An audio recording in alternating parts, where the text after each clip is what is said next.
6만 4천여 가평 군민의 발. 가평 시내 버스가 심각한 경영난을 견디지 못해 운행 중단 위기에 처했습니다. 가평군 유일의 버스 회사인 가평교통은 46개 노선에 1일 414회 33대의 버스가 군민에 발휘되고 있습니다.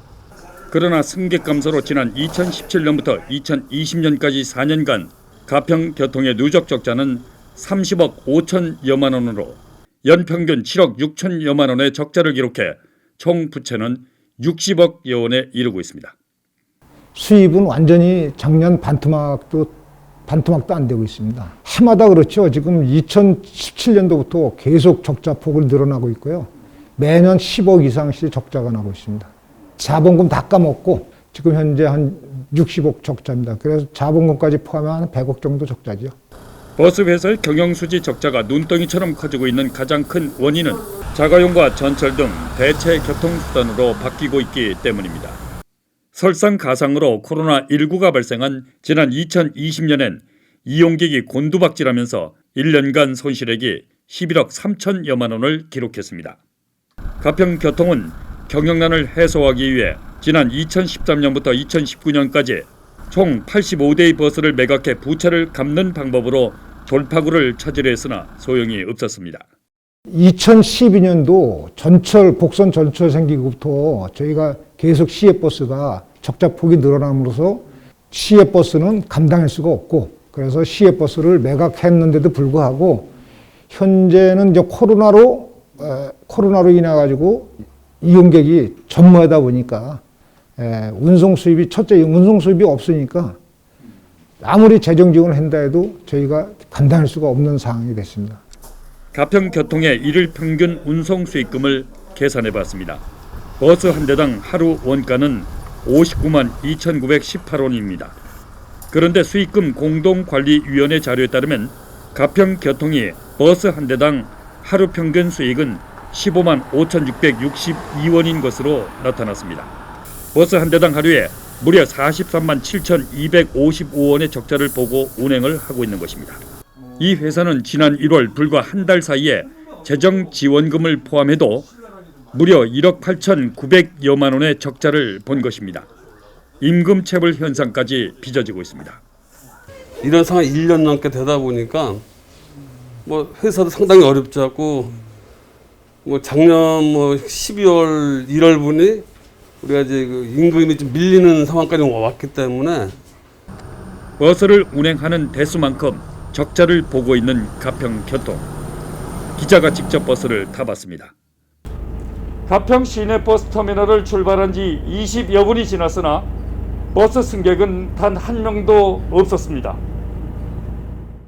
이용 승객이 가장 많은 가평읍 중심지를 운행하는 버스도 타봤습니다.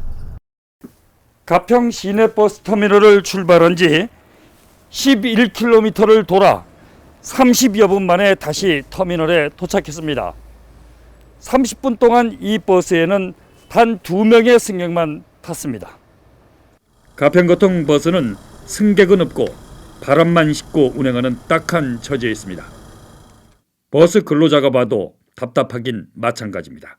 바람만 싣고 다니는 거고 진짜로. 저녁 막차 같은 건 손님이 아예 없고 7시 되면 손님이 아예 없어요. 그런데도 빈차로 갔다 와야죠. 우리 회사에 그 노선이 났으니까 갔다 와야지 그 시간에. 가평교통의 심각한 적자 운행은 어제 오늘의 얘기가 아닙니다.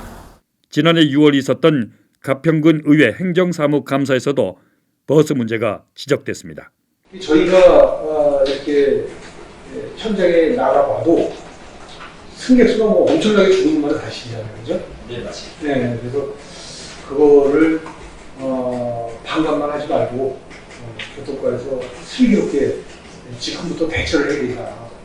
기자와 다시 만난 당시 위원장이었던 최기호 의원은 버스 회사가 적자를 견디지 못하고 야반 도주할까 걱정된다고 말했습니다. 일단 수입이 줄어들면 언젠가는 야반 도주하지 않을까. 그렇게 되면 하루아침에 우리 가평 군민의 발이 묶인다. 이제 그런 차원에서 빨리빨리 대처를 해야만이 야중에 큰 일을. 이런 심각성을 인식한 가평군도 대책 마련에 고심하고 있습니다. 김성기 가평 군수는 올해 신년사에서 시내버스 공영제 추진과 공영 버스터미널을 추진하겠다고 밝힌 바 있습니다. 교통 서비스 향상을 위해 시내버스 공영제 추진을 고려하고 가평 공영버스 터미널에 대한 필요성도 검토하여 장기적인 교통 서비스 체계를 정립해 나가겠습니다. 주무부서인 가평군 교통과도 버스 회사의 심각한 경영난을 인식하고 공영제 추진 등을 적극적으로 준비하고 있다고 밝혔습니다. 이대로 계속 이제 지속되다가 보면은 향후에는 이제 더 어떤 우리가 막지 못할 그런 이제 상황이 도래될 수도 있고, 그래서 그 일환으로 이제 그 공영제를 준비하고 있는데, 그래서 지난해 같은 경우에 이제 버스 공영제를 추진하고 있는 이제 그 선도적 그런 이제 자치단체를 방문해서 저희가 이제 일부 그 벤치마킹을 하고 왔고요. 그래서 가평군은 또 공영제와 동시에 현 가평 버스터미널을 매각해 채무를 갚도록 유도하고 대신 가평군이 공영 버스터미널을 제공해 안정적인 버스 운행이 될 수 있도록 지원하겠다고 말했습니다. 먼저처럼 이제 뭐 시외버스 노선들이 안 되는 것도 이제 다 정리하고, 그리고 이제 남아 있는 것도 이제 자산들인데 그 자산의 큰 한 틀을 찾아가는 게 가평 터미널이니까 금액도 크고, 그러니까 이걸 정리해서 부채를 갖고 버스 터미널 공영화에 대한 부분도 저희가 이제 그 전문 업체에 지금 용역을 지금 맡겨놨습니다. 그래서 그에 대해서 용역 결과가 나오면은 그 어떤 합리적인 버스는 현금 승차가 아닌 카드를 사용하기 때문에 회사의 경영 상태는 유리알처럼 투명합니다. 그리고 군 단위를 운행하고 있는 버스는 전국 어디든 적자 운행을 면치 못하고 있습니다.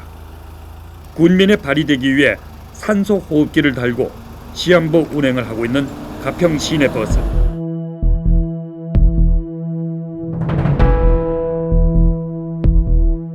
사후 약방문을 두드리는 어리석음이 없기를 기대합니다. NGN 뉴스 정현수입니다.